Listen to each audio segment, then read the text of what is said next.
প্রিয় ছাত্রছাত্রীবৃন্দ, কেমন আছো সবাই? আশা করি ভালো আছো। আজকে আমরা নবম ও দশম শ্রেণীর বৌদ্ধ ধর্ম ও নৈতিক শিক্ষা বিষয়ের অন্যতম গুরুত্বপূর্ণ চ্যাপ্টার তৃতীয় অধ্যায়ের ত্রিপিটক নিয়ে আলোচনা করব। আশা করি তোমরা সবাই মনোযোগ দিয়ে শ্রবণ করবে। যদি কোনো বিষয় তোমাদের কাছে অস্পষ্ট থাকে তাহলে তোমরা নিচে মন্তব্য আকারে লিখে জানিয়ে দিও, আমি ব্যাখ্যা করে বুঝিয়ে দেব। এই অধ্যায়টা পড়া শেষ হলে আমরা পটভূমির উল্লেখ সহ ত্রিপিটক সম্পর্কে ধারণা দিতে পারব। ত্রিপিটকের অন্তর্গত গ্রন্থসমূহের নাম সহ বিষয়বস্তু বর্ণনা করতে পারব এবং ত্রিপিটক পাঠের প্রয়োজনীয়তাও ব্যাখ্যা করতে পারব। ত্রিপিটকের পটভূমি। ত্রিপিটক বৌদ্ধদের পবিত্র ধর্মীয় গ্রন্থ। বুদ্ধের ধর্ম দর্শনই ত্রিপিটকের মূল ভিত্তি। ত্রিপিটক পালি ভাষায় রচিত ধর্মীয় গ্রন্থ হলেও প্রাচীন ভারতীয় উপমহাদেশে ধর্ম, দর্শন, সমাজ, সংস্কৃতি, শিল্প, সাহিত্য, রাজনীতি, অর্থনীতি, ভূগোল, পুরাতত্ত্ব প্রভৃতি বিষয় সম্পর্কে ত্রিপিটকে গুরুত্বপূর্ণ তথ্য পাওয়া যায়। এজন্য ত্রিপিটককে ভারতীয় উপমহাদেশের ঐতিহাসিক তথ্যভাণ্ডার হিসেবে অভিহিত করা হয়। ত্রিপিটকের বিষয়বস্তু ধর্মীয় জ্ঞানকে যেমন সমৃদ্ধ করে, তেমনি মানুষের নৈতিক ও মানবিক গুণাবলীকে বিকশিত করে। এখন আমরা এই ত্রিপিটকের পটভূমি অর্থাৎ কখন, কিভাবে, কেন, কোন প্রেক্ষাপটে এই ত্রিপিটক রচনা করা হয় তার সম্পর্কে জানব। এটাই হচ্ছে ত্রিপিটকের পটভূমি। মূলত বুদ্ধ লিখিত আকারে কোনো ধর্মোপদেশ বা ধর্মদেশনা দান করেন। তিনি বিভিন্ন স্থানে বিভিন্ন উপলক্ষে যেসব ধর্মোপদেশ দান করতেন তা শিষ্যরা কণ্ঠস্থ করে ধারণ করে রাখতেন এবং প্রসার করতেন। বুদ্ধের শিষ্যরা ছিলেন শ্রুতিধর। শ্রুতিধর মানে হচ্ছে যারা একবার শ্রবণ করে সেটা হুবহু ধারণ করে রাখতে পারতেন, তাদেরকে বলা হতো শ্রুতিধর। তারা বুদ্ধবাণী সহজে স্মৃতিতে ধারণ করে রাখতে পারতেন। বুদ্ধ শিষ্যরা এক একজন এক এক রকম গুণ সম্পন্ন ছিলেন। কেউ ছিলেন বিনয়ে পারদর্শী, কেউ সূত্রে, কেউ বুদ্ধের ধর্মবাণী ব্যাখ্যায়, কেউ দর্শনে, কেউ ধর্মদেশনায়। এ কারণে বুদ্ধ শিষ্যগণ বিভিন্ন উপাধিতে ভূষিত হতেন, যেমন বিনয়ধর অর্থাৎ যিনি বিনয়ে পারদর্শী, সূত্রধর অর্থাৎ যিনি সূত্রে পারদর্শী, অভিধর্মধর অর্থাৎ যিনি অভিধর্মে পারদর্শী, ধর্মকতিক অর্থাৎ যিনি ধর্মদেশনায় দক্ষ ছিলেন, অগ্রশ্রাবক, মহাশ্রাবক ইত্যাদি। ভিক্ষু উপালি ছিলেন বিনয়ধর। তিনি বুদ্ধভাষিত বিনয় ধারণ, পালন ও ব্যাখ্যায় পারদর্শী ছিলেন। তদ্রূপ আনন্দ ছিলেন সূত্রধর। তিনি বুদ্ধভাষিত সূত্রসমূহ ধারণ করে রাখতেন। এজন্য তাকে ধর্মবান্ধায়কও বলা হতো। বুদ্ধের ধর্ম দর্শন ব্যাখ্যায় মহাকাশ্যায়ন, সারিপুত্র, মহাকর্তিত ছিলেন অগ্রগণ্য। এরূপ বুদ্ধের অসংখ্য শিষ্য ছিলেন। শ্রুতিধর এসব শিষ্য বুদ্ধের ধর্মবাণী ধারণ, পালন এবং প্রসারে খুবই যত্নশীল ছিলেন। তখন কেউ এই অমূল্য বাণী লিখে রাখার কথা ভাবেন। বুদ্ধ শিষ্যগণ সব সময় এক স্থানে থাকতেন না, তারা বিভিন্ন স্থানে গিয়ে বুদ্ধবাণী প্রসার করতেন। বুদ্ধের জীবিতকালে সঙ্গে যে কোনো সমস্যা সৃষ্টি হলে তা বুদ্ধ সমাধান করতেন। কখনো বুদ্ধের নেতৃস্থানীয় শিষ্যগণ তার অনুমতি সাপেক্ষে সমাধান করতেন। ফলে বুদ্ধের জীবিতকালে বড় ধরনের কোনো সমস্যা সৃষ্টি হয়নি। কিন্তু কতিপয় দুর্বিনীত ভিক্ষু বুদ্ধের মহাপরিনির্বাণে পুলকিত বোধ করেন, কারণ তাদের আর বুদ্ধের বিনয় বিধান মেনে চলতে হবে না। বুদ্ধ মহাপরিনির্বাণ লাভ করলে বুদ্ধ শিষ্যগণ কান্না করতে থাকেন। তখন বুদ্ধের শেষ শিষ্য সুভদ্র ভিক্ষুদেরকে শোক করতে নিষেধ করলেন এবং বলেন, মহাশ্রমণের অর্থাৎ বুদ্ধের মৃত্যুতে আমরা উপদ্রব হতে মুক্ত হয়েছি এবং এখন থেকে আমাদের যা ইচ্ছা তা করতে পারব। বুদ্ধ শিষ্যগণ সুভদ্রের উক্তি এবং দুর্বিনীত শিষ্যদের মনোভাব বুঝে বুদ্ধবাণীর পরিহানির আশঙ্কায় শঙ্কিত হয়ে ওঠেন। তারা আশঙ্কা করলেন বুদ্ধবাণী অসংকলিত অবস্থায় থাকলে যে কোনো সময় বিকৃত হতে পারে। অতঃপর বুদ্ধ শিষ্যগণ মহাকাশ্যপ স্থবিরের নেতৃত্বে প্রথম সঙ্গীতি আয়োজন করে বুদ্ধবাণী সংকলিত করার উদ্যোগ গ্রহণ করেন। বুদ্ধের মহাপরিনির্বাণের 3 মাস পর রাজা অজাতশত্রুর পৃষ্ঠপোষকতায় রাজগৃহের সপ্তপর্ণী গুহায় এই সঙ্গীত অনুষ্ঠিত হয়। আমি আবারও বলছি, বুদ্ধের মহাপরিনির্বাণের ৩ মাস পর রাজা অজাতশত্রুর পৃষ্ঠপোষকতায় রাজগৃহের সপ্তপর্ণী গুহায় এই সঙ্গীতটি অনুষ্ঠিত হয়। সঙ্গীটিতে ৫০০ জন অর্হৎ ভিক্ষু উপস্থিত ছিলেন। সঙ্গীটিতে বুদ্ধের অন্যতম শিষ্য উপালি ও আনন্দ যথাক্রমে ধর্মবিনয় আবৃত্তি করেন। উপস্থিত ভিক্ষু সংঘ তাদের আবৃত্তিকৃত ধর্মবিনয় বুদ্ধবাণী হিসেবে অনুমোদন করেন। এই সঙ্গীতটি ৭ মাস ব্যাপী স্থায়ী হয়েছিল। এভাবে ভিক্ষু সংঘের ঐকান্তিক চেষ্টার ফলে প্রথম সঙ্গীটিতে বুদ্ধবাণী ধর্ম ও বিনয় দুভাগে ভাগ করে সংকলন করা হয়। প্রথম সঙ্গীটিতে সংকলিত ধর্মবিনয় বুদ্ধ শিষ্যগণ কণ্ঠস্থ করে সংরক্ষণ ও প্রসার করতেন। কিন্তু বুদ্ধের মহাপরিনির্বাণের ১০০ বছর পর বজ্রপুত্র ভিক্ষুগণ বিনয় বহির্ভূত ১০টি বিধিবিধান চালু করলে সঙ্গে বিভাজন সৃষ্টি হয় এবং বুদ্ধবাণী নিয়ে বিতর্ক দেখা দেয়। তখন এই বিতর্ক নিরসনের জন্য দ্বিতীয় সঙ্গীতের আয়োজন করা হয়। বৈশালীর বালুকারামে যশস্তবীরের নেতৃত্বে, আমি আবার বলছি, বৈশালীর বালুকারামে যশস্তবীরের নেতৃত্বে এবং রাজা কালাশোকের পৃষ্ঠপোষকতায় দ্বিতীয় সঙ্গীতি অনুষ্ঠিত হয়। এই সঙ্গীতি ৮ মাস স্থায়ী হয়েছিল। এতে ৭০০ অর্হৎ ভিক্ষু অংশগ্রহণ করেন। দ্বিতীয় সঙ্গীটিতে উপস্থিত ভিক্ষুগণ বজ্রপুত্র ভিক্ষুদের প্রবর্তিত বিধিবিধান বিশার বিশ্লেষণ করে বিনয় বহির্ভূত হিসেবে রায় প্রদান করেন এবং প্রথম সঙ্গীটিতে সংগৃহীত ধর্ম ও বিনয় পুনরায় আবৃত্তিপূর্বক প্রকৃত বুদ্ধবাণী হিসেবে অনুমোদন করেন। ভিক্ষুগণ তা কণ্ঠস্থ করে সংরক্ষণ ও প্রসার করতে থাকেন। কিন্তু সম্রাট অশোকের সময় বৌদ্ধ ধর্ম রাজকীয় পৃষ্ঠপোষকতা লাভ করলে এবং বৌদ্ধ ভিক্ষুদের লাভ সৎকার বেড়ে গেলে অন্যান্য ধর্মের তীর্থিকগণ ভিক্ষুর ভেষ ধারণ করে সঙ্গে প্রবেশ করতে থাকেন। তারা ধর্মকে অধর্ম এবং অধর্মকে ধর্ম বলে প্রসার করতে থাকেন। ফলে সঙ্গে অরাজকতা সৃষ্টি হয় এবং প্রকৃত বুদ্ধবাণী নিয়ে সন্দেহ দেখা দেয়। এই সমস্যা নিরসনের জন্য তৃতীয় সঙ্গীতি আয়োজনের সিদ্ধান্ত গৃহীত হয়। অতঃপর সম্রাট অশোকের পৃষ্ঠপোষকতায় এবং মোগলিপুত্র তীর্থ-তেরোর সভাপতিত্বে পাটলিপুত্রের অশোকারাম বিহারে তৃতীয় সঙ্গীতি অনুষ্ঠিত হয়। এই সঙ্গীতি ৯ মাস স্থায়ী হয় এবং এতে ১,০০০ অর্হৎ ভিক্ষু অংশগ্রহণ করেন। প্রথম ও দ্বিতীয় সঙ্গীতের অনুকরণে এই সঙ্গীটিতে বুদ্ধবাণী পুনর্বার আবৃত্তিপূর্বক সংকলন করা হয়। এই সঙ্গীটিতে বুদ্ধের দার্শনিক বাণীসমূহ অভিধর্ম নাম দিয়ে পৃথকভাবে সংকলন করা হয়। বৌদ্ধরা বিশ্বাস করেন যে ধর্মের মধ্যে অভিধর্ম অন্তর্ভুক্ত ছিল, তাই প্রথম ও দ্বিতীয় সঙ্গীটিতে বুদ্ধবাণী কেবল ধর্মবিনয় নামে বিভক্ত ছিল। তৃতীয় সঙ্গীটিতে বুদ্ধবাণী ৩ ভাগে বিভক্ত করে সূত্র, বিনয় এবং অভিধর্ম হিসেবে বিন্যস্ত করে সংকলন করা হয়, যা ত্রিপিটক নামে পরিচিতি লাভ করে। তৃতীয় সঙ্গীতির পর সম্রাট অশোকের পৃষ্ঠপোষকতায় বুদ্ধবাণী ভারতের বাইরে প্রসার লাভ করে। সম্রাট অশোক পুত্র মহিন্দ্র স্থবির কতিপয় সঙ্গী সহ ত্রিপিটক কণ্ঠস্থ করে সিংহলে নিয়ে যান। সেখানে তা মুখে মুখে প্রসার করা হতো। যুদ্ধবিগ্রহ, দুর্ভিক্ষ এবং নানা কারণে সিংহলে বুদ্ধ শাসন পরিহানির আশঙ্কা দেখা দেয়। বুদ্ধবাণী বিকৃত ও বিলুপ্ত হওয়া থেকে রক্ষা করার জন্য লিখিত রূপ প্রদানের উদ্যোগ গ্রহণ করা হয়। অতঃপর খ্রিস্টপূর্ব প্রথম শতকে সিংহলের রাজা বত্তগামিনীর পৃষ্ঠপোষকতায় তালপত্রে বা ভূর্জপত্রে ত্রিপিটক লিখে রাখা হয় এবং এভাবে বুদ্ধবাণী স্থায়ী রূপ দান করা হয়। কালক্রমে তা আরো স্থায়িত্ব দানের জন্য ত্রিপিটক তালপত্র থেকে পাথরে খোদাই করে কাগজে লিখে এবং ট্যাপ রেকর্ডারে ধারণ করে সংরক্ষণ করা হয়। গ্রন্থরূপ প্রদানের ক্ষেত্রে লন্ডনের পালি টেক্সট সোসাইটির গুরুত্বপূর্ণ ভূমিকা পালন করে। এছাড়াও থাইল্যান্ড, শ্রীলঙ্কা এবং মিয়ানমার সহ বিভিন্ন দেশের বিভিন্ন সংগঠন বুদ্ধবাণী পুস্তক আকারে প্রকাশের ক্ষেত্রে গুরুত্বপূর্ণ ভূমিকা পালন করে। এভাবে বুদ্ধবাণী নানা চড়াই উতরাই পার হয়ে ত্রিপিটকের রূপ পরিগ্রহ করে। এটাই হচ্ছে ত্রিপিটকের পটভূমি। ত্রিপিটক পরিচিতি। মহামতি বুদ্ধের মুখনিসৃত অমূল্য বাণীর সংকলন হলো ত্রিপিটক। ত্রিপিটক শব্দটি ত্রি এবং পিটক শব্দের সমন্বয়ে গঠিত।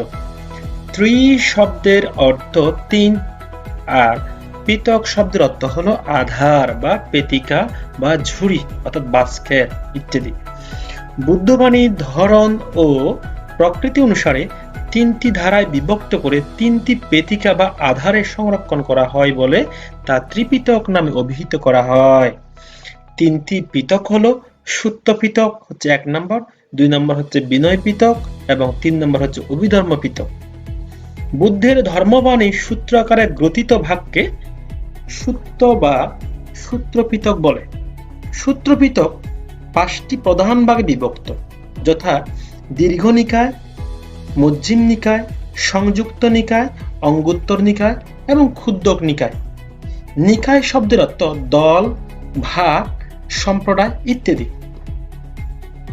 বুদ্ধ ভাষিত দীর্ঘ সূত্রগুলো দীর্ঘ নিকায়ে বা ভাগে সংকলিত করা হয়, তাই এটি দীর্ঘ নিকায় নামে অভিহিত। মধ্যম নিকায়ে মধ্যম আকৃতির সূত্রসমূহ সংকলিত করা হয়েছে, তাই তাকে মধ্যম নিকায় বা মধ্যম নিকায় বলা হয়। পূর্ববর্তী দুটি নিকায়ের তুলনায় ক্ষুদ্র অর্থাৎ দীর্ঘ নিকায়ে সংকলিত হওয়া থেকেও ছোট, আবার মধ্যম নিকায় থেকেও ছোট, এরকম পূর্ববর্তী দুটি নিকায়ের তুলনায় ছোট এবং ক্ষুদ্র বিভিন্ন আঙ্গিকের বিষয়বস্তু সংযুক্ত সূত্রসমূহ যে নিকায়ে সংকলিত করা হয়েছে তাকে সংযুক্ত নিকায় বলা হয়। সংখ্যার ক্রমবৃদ্ধির ধারায় বিধৃত সূত্রসমূহ যে নিকায়ে অন্তর্ভুক্ত করা হয়েছে তা অঙ্গুত্তর নিকায় নামে খ্যাত। এই নিকায়ে বিষয়বস্তুসমূহ 1 নিপাত, 2 নিপাত, 3 নিপাত এরূপ সংখ্যার ক্রমবৃদ্ধির ধারায় বিন্যস্ত করে সংকলিত করা হয়। এরপরে সর্বশেষ হচ্ছে ক্ষুদ্রক নিকায়। ক্ষুদ্রক শব্দের অর্থ হচ্ছে ক্ষুদ্র বা ছোট। বুদ্ধ ভাষিত ক্ষুদ্র ক্ষুদ্র সূত্রসমূহ যে নিকায়ে সংকলিত তা ক্ষুদ্রক নিকায় নামে পরিচিত। ক্ষুদ্রক নিকায়ে 16টি গ্রন্থ আসে, যথা ক্ষুদ্রকপাদ, ধম্মপদ, উদান, ইতিবুত্তক, সূত্রনিপাত, বিমানবুত্তু, পেতবুত্তু, 13 তেরি গাথা, জাতক, মহানির্দেশ, চুল্লনির্দেশ, প্রতিসংবিতমাগ্য, অপদান, বুদ্ধবংশ এবং চরিয়া পিটক। 2 নম্বর হচ্ছে দ্বিতীয়টা হচ্ছে বিনয় পিটক। বিনয় শব্দের অর্থ হলো নিয়ম বা নীতি বা শৃঙ্খলা বা বিধিবিধান। বুদ্ধ নির্দেশিত বিধিবিধান যে পিটকে সংকলিত আছে তাকে বিনয় পিটক নামে অভিহিত করা হয়। ভিক্ষু সংঘ সুশৃঙ্খল, ন্যায় নিষ্ঠা, পারস্পরিক সৌহার্দ্য এবং সুষ্ঠুভাবে পরিচালিত হওয়ার মানসে বুদ্ধ এসব বিনয় বা বিধিবিধান নির্দেশ করেছিলেন। বিনয় পিটক প্রধানত 3 ভাগে বিভক্ত, যথা সূত্র বিভঙ্গ, খণ্ডক এবং পরিবার। সূত্র বিভঙ্গ আবার 2 ভাগে বিভক্ত, মহাবিভঙ্গ এবং ক্ষুদ্রক বিভঙ্গ। মহাবিভঙ্গে পারাজিকা এবং সংজ্ঞাদিশেষা ভিক্ষুদের প্রতিপালনের বিধিবিধানসমূহ রয়েছে বলে এটি পারাজিকা খণ্ড বা ভিক্ষু বিভঙ্গও বলা হয়। ক্ষুদ্রক বিভঙ্গে ভিক্ষুণীদের প্রতিপালনীয় বিধিবিধানসমূহ রয়েছে, এটিকে পাচিত্তীয় বা ভিক্ষুণী বিভঙ্গও বলা হয়। সূত্র বিভঙ্গের 2টি গ্রন্থে বর্ণিত বিধিবিধান সমূহকে একত্রে পাতিমুখ্য বা প্রাতিমুখ্য বলা হয়। খণ্ডক 2 ভাগে বিভক্ত, যথা মহাবজ্ঞ এবং চুল্লবজ্ঞ।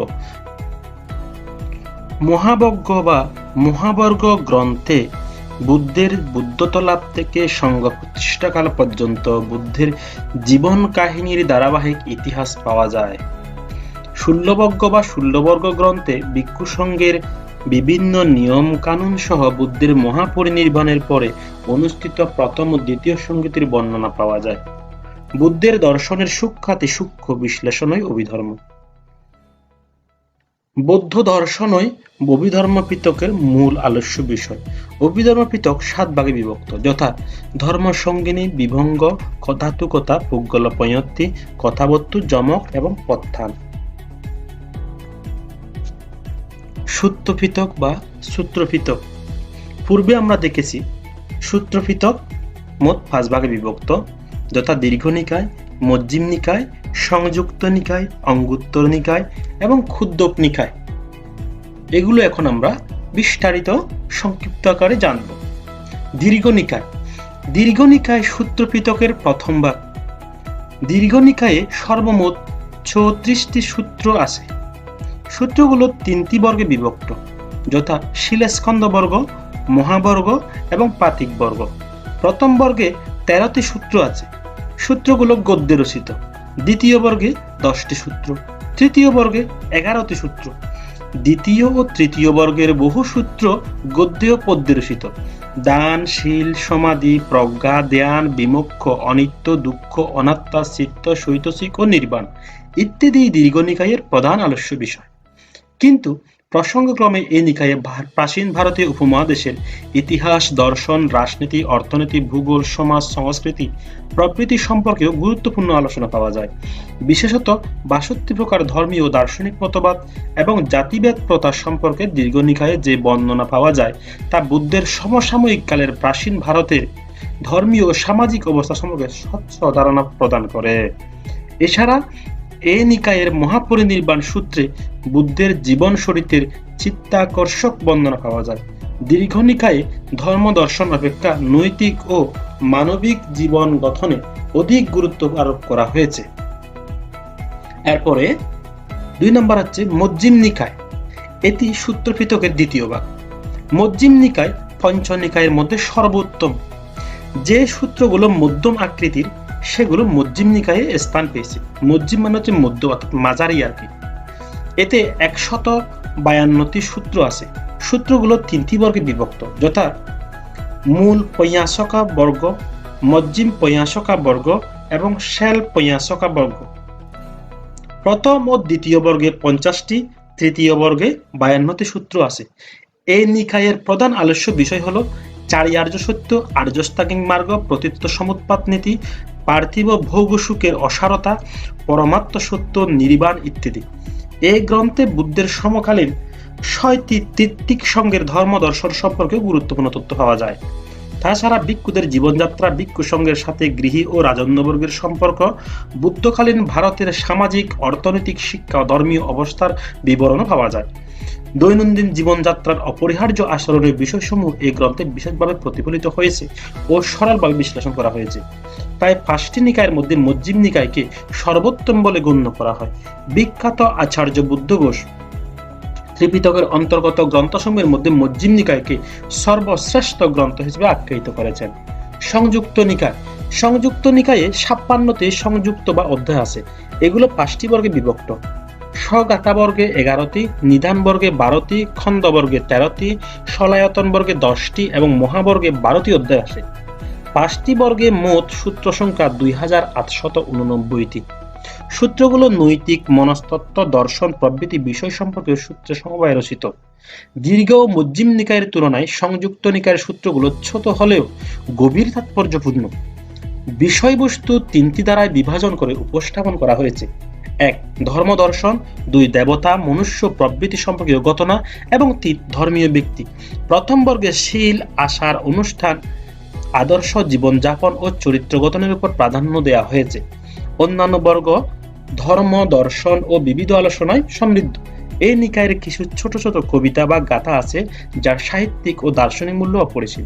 কথোপকথনের আকারে এসব কবিতা রচিত। এছাড়া কৌশলরাজ প্রসেনজিৎ, মহাপ্রজাপতি গৌতমী, মার্কে পরাভব, বুদ্ধ কর্তৃক ব্রাহ্মণদের উপদেশ, বুদ্ধ যজ্ঞের কথোপকথন, বুদ্ধের শরণ গ্রহণ করা, লাভ সৎকার বিষয়, পঞ্চস্কন্ধ, ৩ প্রকার বেদনা প্রভৃতি সম্পর্কে চমৎকার বর্ণনা পাওয়া যায়।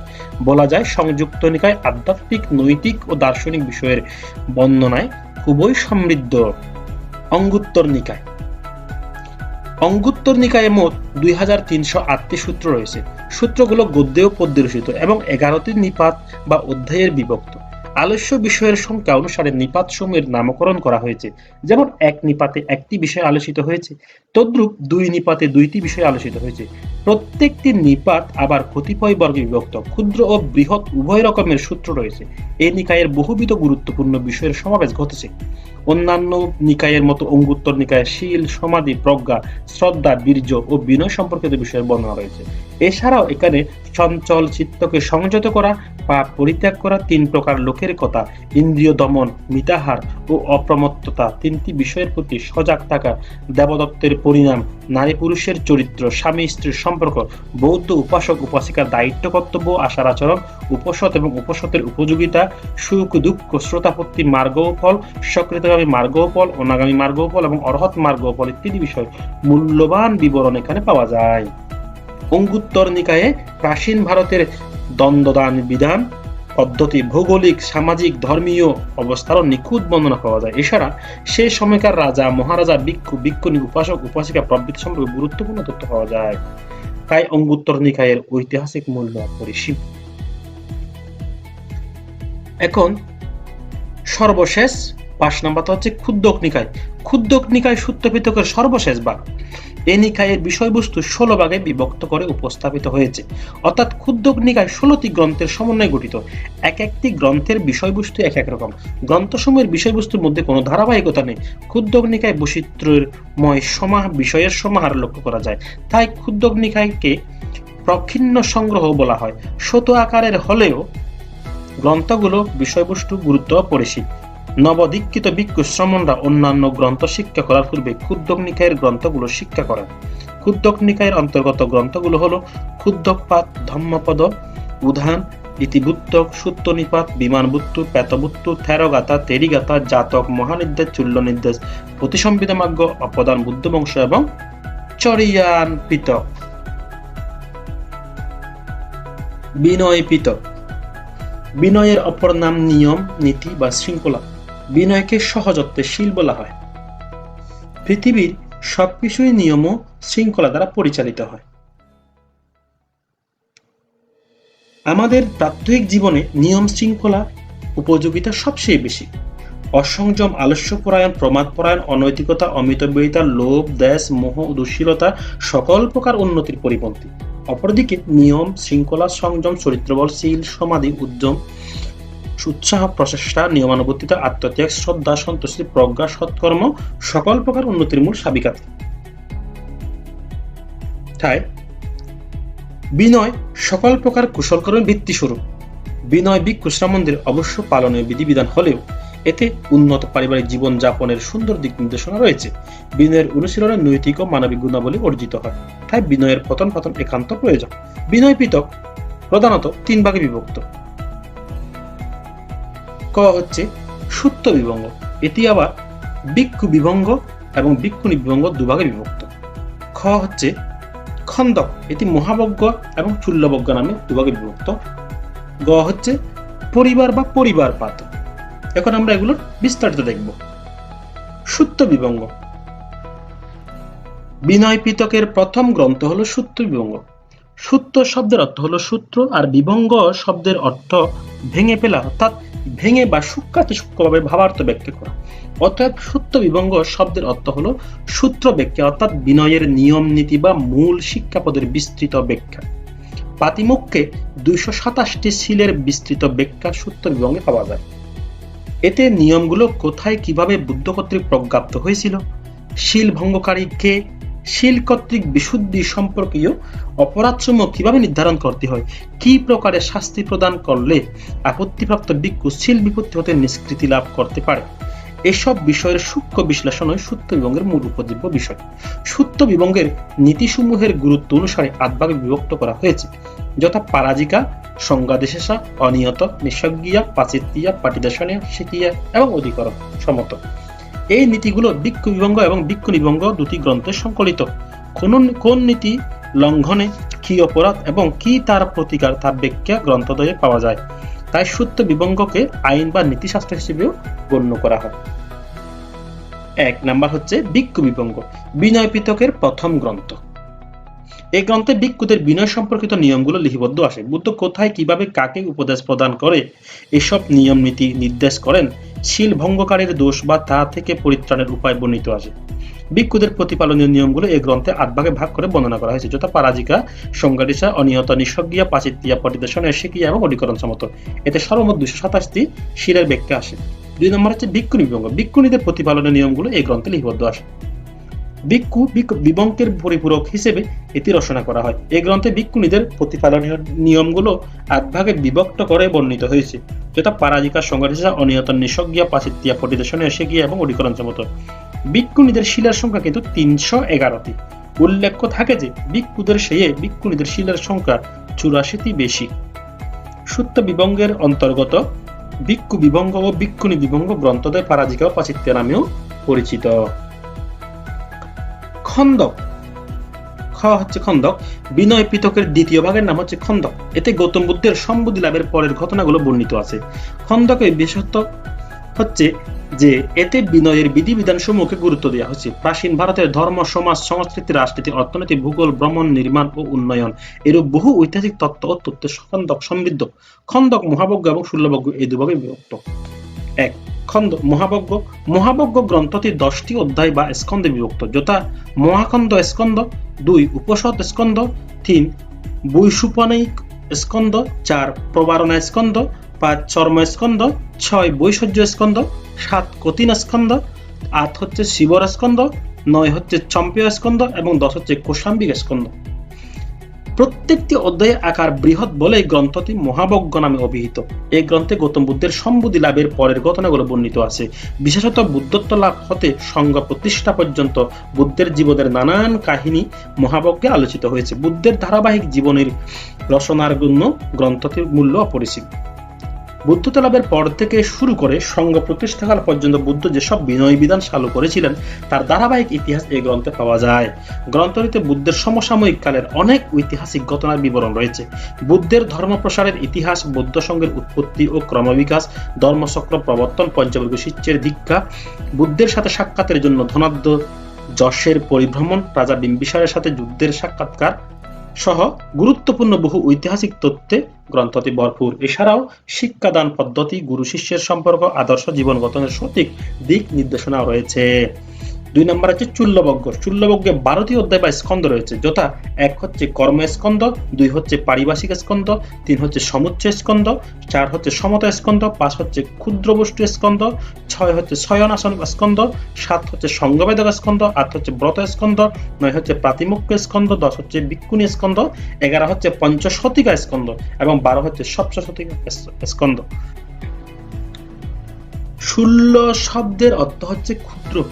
নামকরণ হতে সহজেই বোঝা যায় গ্রন্থের স্কন্ধগুলো ক্ষুদ্র। অধ্যায় বা স্কন্ধগুলোর আয়তন মহাবর্গের তুলনায় ক্ষুদ্র বলে গ্রন্থ থেকে শূল্যবজ্ঞ নামে অভিহিত করা হয়েছে। প্রথম থেকে 10ম অধ্যায় পর্যন্ত বুদ্ধের জীবনের বিভিন্ন পর্যায়ে কি উদ্দেশ্যে কোন বিধিবিধান প্রবর্তন করেছিলেন তার বর্ণনা রয়েছে। একাদশ অধ্যায়ে প্রথম বৌদ্ধ সংগীতির বিবরণ বর্ণনা করা হয়। দ্বাদশ অধ্যায়ে দ্বিতীয় সংগীতির পূর্ণাঙ্গ বিবরণ পাওয়া যায়। নারী জাতির সঙ্গে প্রবেশ, মহাপ্রজাপতি গৌতমী সহ অন্যান্য দীক্ষাদান, ভিক্ষুণীদের নিয়ম কানুন, বুদ্ধ কি কি সত্ত্বে ভিক্ষুণী সংঘ প্রতিষ্ঠায় সম্মতি জ্ঞাপন করেছিলেন প্রভৃতি সম্পর্কে চুল্লবজ্ঞে বর্ণনা পাওয়া যায়। পরিবার বা পরিবারপাত। বিনয় পিটকের এটি শেষ গ্রন্থ। ভিক্ষু ভিক্ষুণীদের আচরণ সম্পর্কিত বিষয়াবলী গ্রন্থটিতে বর্ণিত আছে। বিশেষত বিনয়ের জটিল এবং দুর্বোধ্য বিষয়সমূহ প্রশ্নোত্তরের মাধ্যমে এই গ্রন্থে সূক্ষ্মভাবে বিশ্লেষণ করা হয়েছে। নতুন শিক্ষার্থী ভিক্ষুদের জন্য বিনয় শিক্ষার উপকরণ হিসেবে গ্রন্থটি অত্যন্ত মূল্যবান। ১৭ সব মিলিয়ে এতে সর্বমোট ২১টি অধ্যায় আছে। এগুলো গদ্যে ও পদ্যে রচিত। প্রত্যেক অধ্যায় বিনয় সম্পর্কিত শিক্ষাপদসমূহের ব্যাখ্যায় পরিপূর্ণ। তাই গ্রন্থটিকে বিনয় পিটকের সারবস্তু বলা হয়। অভিধর্ম পিটক। ত্রিপিটকের তৃতীয় বা শেষ ভাগ হল অভিধর্ম পিটক। বৌদ্ধ ধর্ম দর্শনের সমৃদ্ধ আলোচনায় গ্রন্থটি ভরপুর। সূত্র পিটকে যেসব দার্শনিক ও নৈতিক বিষয়সমূহ অনুসরণ করার উপদেশ দিয়েছেন সেই সব বিষয় অভিধর্ম পিটকে সূক্ষ্ম বিস্তৃতভাবে ব্যাখ্যা করে উপস্থাপন করা হয়েছে। গ্রন্থটির মূল আলস্য বিষয় বৌদ্ধ দর্শন ও পরমাত্ম সত্য, যথা স্কন্ধ, আয়তন, ধাতু, চ্যুতি, প্রতিসন্ধি, বল, নির্বাণ ও প্রজ্ঞপ্তি ইত্যাদি। অভিধর্ম পিটকে বৌদ্ধ মননশীলতার চরম বিকাশ ঘটেছে। অভিধর্ম বিষয়ে প্রকৃষ্ট জ্ঞান ব্যতীত কেউ উত্তম ধর্ম রচনা করতে পারে না। এতে কাল্পনিক কোন বিষয়ের অবতারণা নেই। কার্যকারণ সম্পর্ক নির্ণয়ের সাহায্যে মূল বক্তব্য বিশ্লেষণ করাই ইহার প্রধান বিশেষত্ব। বুদ্ধের মনস্তাত্ত্বিক উপদেশই অভিধর্মের মূল বিষয়বস্তু। বিশেষত চিত্ত, চৈতসিক, রূপ এবং নির্বাণ প্রভৃতি সূক্ষ্মভাবে অভিধর্ম পিটকে বিশ্লেষণ করা হয়েছে। তাই অভিধর্মকে উচ্চতর ধর্ম বলা হয়। অভিধর্ম পিটক 7 ভাগে বিভক্ত, যথা 1 ধর্মসঙ্গিনী, 2 বিভঙ্গ, 3 ধাতুকতা, 4 পুগ্গলপয়ত্তি, 5 কথাবস্তু, 6 যমক এবং 7 প্রত্যান। এবার আমরা এগুলোর বিস্তারিত আলোচনা করব। 1 ধম্মসঙ্গিনী। অভিধর্ম পিটকের প্রথম গ্রন্থ হলো ধম্মসঙ্গিনী। ধম্ম সঙ্গনী এর অর্থ ধর্মের সংগণনা বা ধর্মের শ্রেণীবিভাগ অথবা ধর্মের ব্যাখ্যা। ধর্ম অর্থাৎ লৌকিক ও লোকোত্তর বিষয়সমূহ শ্রেণীবিভাগ করে ব্যাখ্যা করায় গ্রন্থটির এরূপ নামকরণ করা হয়। ধম্ম সঙ্গনীকে অভিধর্ম পিটকের মূল স্তম্ভ বলা হয়। এতে অন্তর্জগৎ ও বহির্জগতের ছোট বড় যাবতীয় ব্যাপারসমূহকে চিত্ত চৈতসিক ও জড় পদার্থের মাধ্যমে প্রকাশ করা হয়েছে। নাম রূপকে কার্যকারণ নীতি অনুসারে কুশল অকুশল এবং অব্যক্ত ধর্ম হিসেবে শ্রেণীবিন্যাস করে এই গ্রন্থে আলোচনা করা হয়েছে। ধর্ম সঙ্গীর আলোচ্য বিষয়সমূহকে 4 ভাগে ভাগ করে বিশ্লেষণ করা যায়। এগুলো হলো যথাক্রমে খ হচ্ছে চিত্ত ও চৈতসিকের পরিচয়, খ হচ্ছে রূপ ও জড় পদার্থের পরিচয়, গ হচ্ছে পূর্বে উল্লেখিত বিষয়ের সার সংক্ষেপ বা নিক্ষেপ, ঘ হচ্ছে অত্যুদার বা অব্যক্ত ধর্ম। চিত্ত চৈতসিকে কামাবসর, রূপাবসর, অরূপাবসর এবং লোকোত্তর এই 4 প্রকার চিত্ত পঞ্চস্কন্ধ জীবিতেন্দ্রিয় প্রবৃত্তি সম্পর্কে আলোচনা করা হয়েছে। রূপ পরিচয় বিভাগে কামলোক তথা নরক, মনুষ্য ও দেবলোক প্রবৃত্তি ব্যাখ্যা করা হয়েছে। নিক্ষেপ শব্দের অর্থ হচ্ছে সারমর্ম বা সার সংগ্রহ। এই বিভাগে চিত্ত ও চৈতসিক সম্পর্কে পূর্ববর্তী বিভাগে যেসব আলোচনা আছে তার সারমর্ম রয়েছে। অত্যুদার শব্দের অর্থ হলো বিশ্লেষণ। অর্থ উদ্ধার বা সত্য উদ্ঘাটনের জন্য বিশ্লেষণ হলো অত্যুদার। এই বিভাগে কুশল অকুশল বিষয়ে কারণ উদ্ধার করা হয়েছে। এছাড়া অব্যক্ত বিষয় সম্পর্কেও বর্ণনা পাওয়া যায়। 2 নম্বর হচ্ছে বিভঙ্গ। অভিধর্ম পিটকের দ্বিতীয় গ্রন্থের নাম বিভঙ্গ। বিভঙ্গ শব্দের অর্থ বিশদ ব্যাখ্যা। এতে ধর্ম সঙ্গনী বিষয়সমূহের উচ্চতর বা বিশদ ব্যাখ্যা লক্ষ্য করা যায়। গ্রন্থটিতে 18টি অধ্যায় রয়েছে। অধ্যায়গুলোতে পঞ্চস্কন্ধ, দ্বাদশ আয়তন, অষ্টাদশ ধাতু, 4 আর্য সত্য, দ্বাবিংশতি ইন্দ্রিয়, প্রতীত্ব সমুৎপাত, সার স্মৃতি প্রস্থান, সার সম্মুখ প্রদান, সার ঋদ্ধিপাত, সপ্ত বোধঙ্গ, আর্যষ্টাঙ্গিক মার্গ, ধ্যান, সার অপ্রমেয়, শিক্ষাপথ, সারে প্রতিসংবিধা, জ্ঞান বিভঙ্গ, ক্ষুদ্র বস্তু বিভঙ্গ অর্থাৎ চিত্তের অকুশল অবস্থার দীর্ঘ তালিকা প্রবৃত্তি সম্পর্কে আলোচনা রয়েছে। 3 নম্বর হচ্ছে ধাতুকতা। অভিধর্ম পিটকের তৃতীয় গ্রন্থ। ধাতুকতা শব্দের অর্থ ধাতু সম্পর্কিত আলোচনা। চিত্ত ও চৈতসিকের আলোচনায় ভরপুর গ্রন্থটি। এই গ্রন্থের প্রধান আলোচ্য বিষয় হলো পঞ্চস্কন্ধ অর্থাৎ রূপ, বেদনা, সংজ্ঞা, সংস্কার ও বিজ্ঞান। দ্বাদশ আয়তন অর্থাৎ চক্ষু, শ্রোত্র, ঘ্রাণ, জিহ্বা, কায়, রূপ, শব্দ, গন্ধ, রস, স্পর্শ, মন এবং ধর্ম। 18 প্রকার ধাতু অর্থাৎ চক্ষু, শ্রোত্র, ঘ্রাণ, জিহ্বা, কায়, রূপ, শব্দ, গন্ধ, রস, স্পর্শ, সূক্ষ্ম বিজ্ঞান, সত্য বিজ্ঞান, জ্ঞান বিজ্ঞান, জিহ্বা বিজ্ঞান, কায় বিজ্ঞান, মন, মনোবিজ্ঞান, ধর্ম। 4 প্রকার ধ্যান অর্থাৎ প্রথম ধ্যান, দ্বিতীয় ধ্যান, তৃতীয় ধ্যান এবং চতুর্থ ধ্যান। পঞ্চবল, শ্রদ্ধা, স্মৃতি, বীর্য, সমাধি এবং প্রজ্ঞা। অষ্টাঙ্গিক মার্গ অর্থাৎ সম্যক দৃষ্টি, সম্যক সংকল্প, সম্যক বাক্য, সম্যক কর্ম, সম্যক জীবিকা, সম্যক প্রচেষ্টা, সম্যক স্মৃতি এবং সম্যক সমাধি প্রভৃতি আলোচনা করা হয়েছে এই ধাতুকতা গ্রন্থে। এখন 4 নম্বর হচ্ছে পুগ্গল পয়ত্তি। পুগ্গল শব্দের অর্থ পুরুষ, সত্য বা আত্মা। পয়ত্তি অর্থ প্রজ্ঞপ্তি, ধারণা, পরিচয় অথবা যথার্থ বলে নির্দেশ করা ইত্যাদি বোঝায়। সুতরাং পুগ্গল পয়ত্তি শব্দের অর্থ যে পুস্তক পুদ্গল বা ব্যক্তিবিশেষের পরিচয় প্রদান করে। গ্রন্থটি 10টি অধ্যায়ে বিভক্ত। 10টি অধ্যায়ে বিভিন্ন প্রকার পুদ্গল বা ব্যক্তি বর্ণনা আছে। পুদ্গল বা ব্যক্তিবিশেষের স্বরূপ ও বিকাশ দেখানোর জন্য পুগ্গলকে নানাভাবে বিভক্ত করা হয়েছে, যথা সম্যক সম্বুদ্ধ, প্রত্যেক বুদ্ধ, আর্য পুগ্গল ও তাদের শ্রেণীবিন্যাস, শ্রোতাপন্ন, সকৃতগামী, অনাগামী, শৈক্য, অশৈক্য এবং পৃথকজন, লোভচরিত, দেশচরিত এবং মোহচরিত ইত্যাদি। গ্রন্থটিতে প্রথমে 6টি প্রজ্ঞপ্তি কি উল্লেখ করা হয়েছে, তারপর একবিধ পুগ্গল, দ্বিবিধ পুগ্গল, ত্রিবিধ পুগ্গল, চতুর্বিধ পুগ্গল, পঞ্চবিধ পুগ্গল, ষড়বিধ পুগ্গল, সপ্তবিধ পুগ্গল, অষ্টবিধ পুগ্গল, নববিধ পুগ্গল এবং দশবিধ পুগ্গলের ব্যাখ্যা রয়েছে। গ্রন্থটির ভাষা শৈলী ও বিষয়বস্তুর উপস্থাপনা অভিধর্ম পিটকের অন্যান্য গ্রন্থ থেকে ভিন্ন। 5 নম্বর হচ্ছে কথাবস্তু। অভিধর্ম পিটকের মধ্যে অন্যতম মূল্যবান গ্রন্থ হলো কথাবস্তু। ত্রিপিটকের অন্তর্গত গ্রন্থগুলোর মধ্যে একমাত্র কথাবস্তু গ্রন্থের সংকলকের নাম পাওয়া যায়। সম্রাট অশোকের রাজত্বকালে তৃতীয় বৌদ্ধ মহাসংগীতি অবসানে মোগলিপুত্র তিস্য গ্রন্থটি রচনা করেন। গ্রন্থটিতে 23টি অধ্যায় রয়েছে। গ্রন্থটির প্রত্যেক অধ্যায়ে ৮ থেকে ১২টি করে প্রশ্নোত্তরমালা রয়েছে।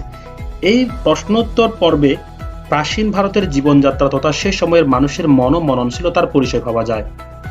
মহামতি সম্রাট অশোকের সময় অনুষ্ঠিত তৃতীয় সংগীতির সময় মুগলিপুত্র তীর্থস্থবির গ্রন্থটি সংকলন করেন। এটাকে বৌদ্ধ ধর্ম ও দর্শন সম্পর্কিত তর্কশাস্ত্র বলা হয়। এই গ্রন্থে বিভিন্ন জটিল দার্শনিক তত্ত্বের উত্তর প্রত্যুত্তর রয়েছে। অভিধর্মের কঠিন এবং দুর্বোধ্য দার্শনিক বিষয়গুলোকে এই গ্রন্থের যুক্তিতর্কে সহজভাবে উপস্থাপন করা হয়েছে। গ্রন্থটিতে বুদ্ধবাণী উদ্ধৃতির মাধ্যমে অন্যান্য দার্শনিক তত্ত্ব খণ্ডন করা হয়েছে এবং বুদ্ধের ধর্ম দর্শনের নির্যাস প্রতিফলিত হওয়ায় গ্রন্থটি ত্রিপিটকের অন্তর্ভুক্ত করা হয়। ৬ নাম্বার হচ্ছে যমক বা যমক প্রকরণ। যুগল বা জোড়া বা যুগ্ম শব্দের অর্থে যমক শব্দটি ব্যবহৃত হয়েছে। যমক বলতে একই বিষয়ে দুটি প্রশ্নের অবতারণা করাকে বোঝায়। এই প্রশ্ন দুটিতে কারণ থেকে কারণ নির্ণয় করা বা কারণ থেকে কারণের সত্য উদ্ঘাটন করার চেষ্টা করা হয়েছে।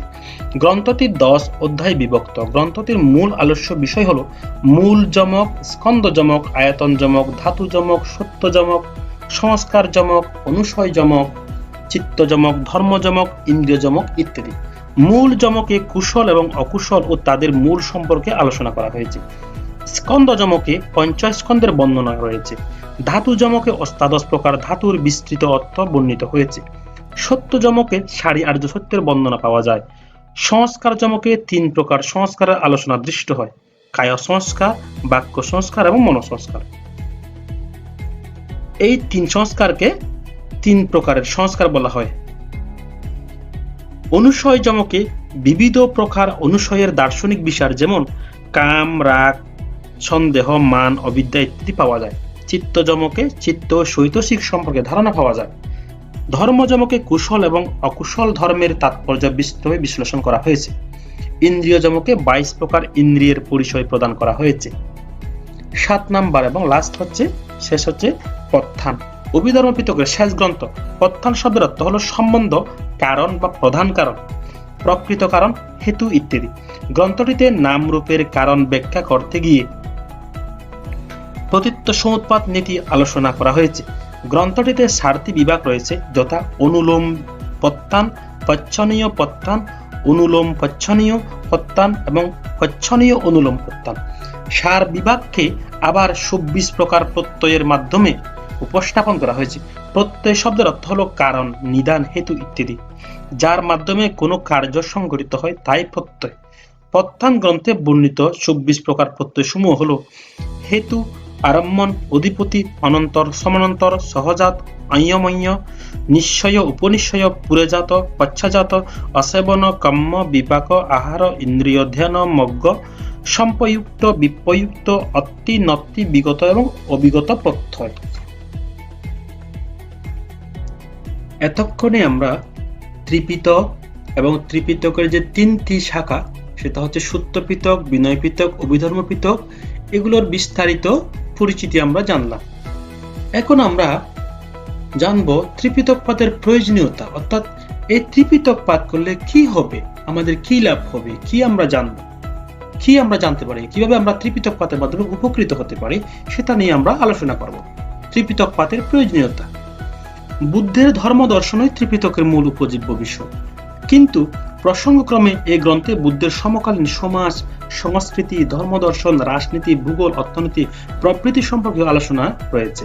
তাই ভারতবর্ষের প্রাচীন ইতিহাস জানার জন্য ত্রিপিটকের গুরুত্ব অপরিসীম। ত্রিপিটকের প্রতিটি বাণী মানুষকে নৈতিক ও মানবিক গুণাবলী বিকাশে উদ্বুদ্ধ করে, অকুশল কর্ম হতে বিরত থাকতে উৎসাহিত করে, সকল প্রকার পাপ বর্জন করে ধর্মময় জীবনযাপনের প্রেরণা যোগায়,